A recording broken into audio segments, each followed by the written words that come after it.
வணக்கம். நம்ம எழுதுற ஒவ்வொரு லைன் கோடும் ஒரு இன்வெஸ்ட்மெண்ட் மாதிரி தாங்க. ஆனா சில சமயம் நம்ம கோட்ல தேவையில்லாத சில சிக்கல்கள் ஒளிஞ்சிருக்கும். இது நம்ம நேரத்தையும் பணத்தையும் வீணாக்கலாம். இன்னைக்கு நாம அப்படிப்பட்ட ஒரு பொதுவான பிரச்சனைய பத்தி தான் பார்க்க போறோம். யோசிச்சு பாருங்க, உங்க கோட்ல எந்த வேலையும் செய்யாம சும்மா இடத்த அடைச்சிக்கிட்டு இருக்கிற சில பகுதிகள் இருக்கா? ஒரு டீம்ல ஒருத்தர் எந்த பங்களிப்பும் செய்யாம சும்மா இருந்தா எப்படி இருக்கும்? அதே மாதிரி தான் இந்த பயனற்ற கிளாஸ்களும் உங்க கோடோட செயல்திறனை குறைக்கும். சரி, வாங்க இந்த பிரச்சனையை இன்னும் கொஞ்சம் ஆழமா பார்க்கலாம். புரோகிராமிங் உலகத்துல இத கோட் ஸ்மெல் அப்படின்னு சொல்லுவாங்க. அதாவது கோட்ல ஏதோ ஒரு சின்ன பிரச்சனை இருக்குன்னு காட்டுற ஒரு அறிகுறி. இந்த சோம்பேறி கிளாஸ் அப்படிப்பட்ட ஒரு பொதுவான கோட் ஸ்மெல் தான். அப்போ இந்த சோம்பேறி கிளாஸ்னா என்ன? சிம்பிளா சொல்லணும்னா, ஒரு கிளாஸ் இருக்கிறதுக்காக நாம செலவு பண்ற நேரத்துக்கும் உழைப்புக்கும் அது தகுந்த வேலையை செய்யாது. ஞாபகம் வச்சுக்கோங்க, ஒவ்வொரு கிளாஸையும் உருவாக்குறதுக்கும் புரிஞ்சுக்கிறதுக்கும் மெயின்டைன் பண்றதுக்கும் நேரமும் பணமும் செலவாகும். அப்போ அதுக்கு தகுந்த வேலையை அது செய்ய வேண்டாமா? அதுதான் இங்க கேள்வி. இந்த மேற்கோள் விஷயம்தான் ரொம்ப தெளிவா சொல்லுது. அதாவது, ஒரு கிளாஸ் அதோட இருப்புக்கு நியாயம் கற்பிக்கிற அளவுக்கு வேலை செய்யலையா, அப்போ அதுக்கு அங்க வேலையே இல்ல. அதை நீக்கிறது தான் புத்திசாலித்தனம். இப்போ உங்களுக்கு ஒரு கேள்வி வரலாம். சோம்பேறி கிளாஸ் இருந்தா அது நம்மளோட தப்பான ப்ரோக்ராமிங்க காட்டுதானே? அப்படி இல்ல. பல நேரங்கள்ல ஒரு ப்ராஜெக்ட் வளர வளர இது இயல்பாவே உருவாகும். அது எப்படி உருவாகுதுன்னு அடுத்ததா பார்க்கலாம். இது எப்படி உருவாகுதுன்னு பாத்தீங்கன்னா, ரெண்டு முக்கிய காரணம் இருக்கு. ஒன்னு, நம்ம ஒரு பெரிய கிளாஸ சிம்பிளா மாத்த முயற்சி பண்ணும்போது, அதாவது ரீஃபேக்டர் செய்யும்போது, அது ரொம்ப சின்னதாகி கிட்டத்தட்ட யூஸ் இல்லாத மாதிரி ஆயிடும்.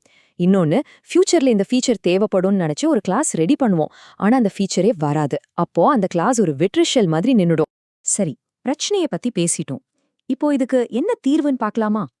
இந்த சோம்பேறி கிளாஸ்களை சரி பண்ண டெவலப்பர்ஸ் பயன்படுத்தக்கூடிய ரெண்டு சூப்பரான ரீஃபேக்டரிங் டெக்னிக்ஸ் இருக்கு. இந்த சிக்கலை சரி பண்ண ரெண்டு முக்கிய தீர்வுகள் இருக்கு. ஒன்னு, இன்லைன் கிளாஸ். ஒரு கிளாஸ் ரொம்ப சின்ன வேலை தான் செய்துன்னா அந்த கிளாஸையே எடுத்துட்டு அந்த வேலைய இன்னொரு கிளாஸ் கூட சேர்த்துடுறது. சிம்பிள். இன்னொன்னு, கொலாப்ஸ் ஹைரார்கி.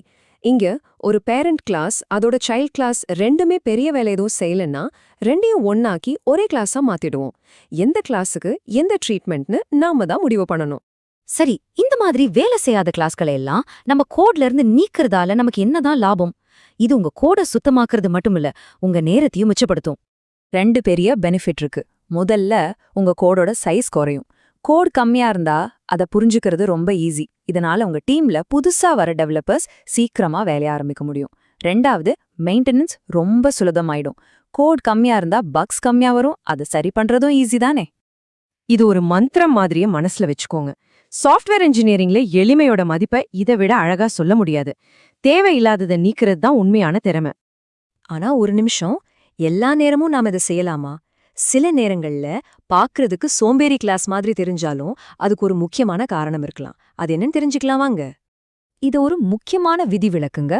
சில சமயம் டெவலப்பர்ஸ் எதிர்காலத்துல ஒரு பெரிய ஃபீச்சர் கொண்டு வர போறோம்னு பிளான் பண்ணி அதுக்கு ஒரு பிளேஸ் ஹோல்டர் மாதிரி ஒரு சின்ன கிளாஸை உருவாக்கி வைப்பாங்க. உதாரணத்துக்கு, ஒரு பேமெண்ட் சிஸ்டம் கொண்டு வர பிளான் இருந்தா இப்போதைக்கு ஒரு காலி பேமெண்ட் கேட்வே கிளாஸை மட்டும் உருவாக்கி வைக்கலாம். இது எதிர்கால வேலைக்கு ஒரு வழிகாட்டியா இருக்கும். சோ, கடைசியா நீங்க எடுக்க வேண்டிய முடிவு ரொம்ப முக்கியம். அந்த கிளாஸ் உண்மையிலேயே தேவையில்லாததா இல்ல எதிர்காலத்துக்கான ஒரு திட்டமான யோசிச்சு முடிவு பண்ணணும்.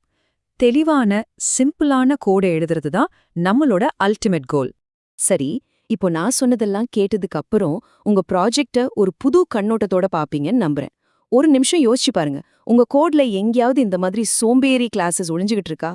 போய் தேடுங்க, கண்டுபிடிங்க, சரி பண்ணுங்க. உங்க கோடை இன்னும் திறமையானதா மாத்துங்க. நன்றி.